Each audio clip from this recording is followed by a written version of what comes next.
ቤተሰብ እኔ የምለው ማለት ነው ሩቲና አብርሽ መጀመሪያ ጊዜ ይሄን ፕራንክ ሲጀምሩ አብርሽ ልጅ አለው ከሌላ ልጅ አለው ተብሎ ነበር አይደለ? ያ ልጅ የመጣው ማለት ነው። ከዛ በኋላ ነው እንግዲህ ሩቲ በሌላ ነገር ሲጣሉ ነበር። ከዛ ሌላ ፍቅረኛ በፊት ፍቅረኛው ልጅ እያላት መታለች። ልጅም አለኝ ብላ ነበር፣ የአብርሽ ልጅ ነው ብላ ነበር። ከዛ በኋላ የልጁ አባት ታወቀ፣ እሱ ቀረ።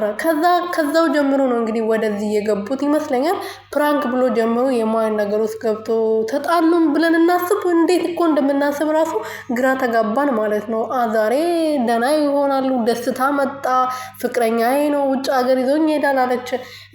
በጣም ብዙ ነገር አደረጉ። በሻማ በተሞላበት እራት ተገባበዙ።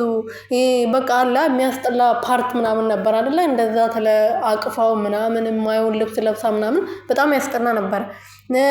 አብርሽም እንደዛው ከሄርሜላ ጋር አብሮ ተኝተዋል። ምን ብሏል ብዙ ጊዜ ቪዲዮ አይተናል አይደለ? አዲስ ነገር አይደለም ይሄ። ግን ይሄ ሩቲ ደግሞ በማግስቱ ተስማምቻለሁ ልጄ 3 ቀን አንተ ጋር እንዲያድር ተስማምቻለሁ ብላ ከአብርሽ ጋር እንደዛ ስትሆን ነበር። ስስቅ ስታቅፈው ሰላምታው ይለይ ነበር አይደለ? ይሄ ሁሉ ምንድነው ነው? ይሄ ሁሉ ለምንድነው ያልገባኝ ነገር? ሰላም ቤተሰብ እንዴት ናችሁልኝ? እኔ ውድና ወርቅ የሆናችሁ ቤተሰቦች ማለት ነው ደህና ናችሁልኝ? እንዴት ናችሁልኝ? ሁሉ ሰላም?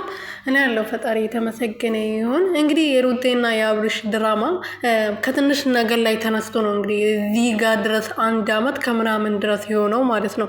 እንግዲህ እነሱ ለፕራንክ ብሎ የዱባይ ብር ሰርግ የተደገዘበት ምናምን ብዙ ፕሮግራም የወጣበት ብራቸውን ለመመለስ ነበር ድራማውን የጀመሩት። እንደዛው ቀጥሎበት እንግዲህ የማይሆን ነገር ውስጥ ብዙ ነገሮች ማሳየት ጀመሩ። ሩቲ ማልቀስ ጀመረች።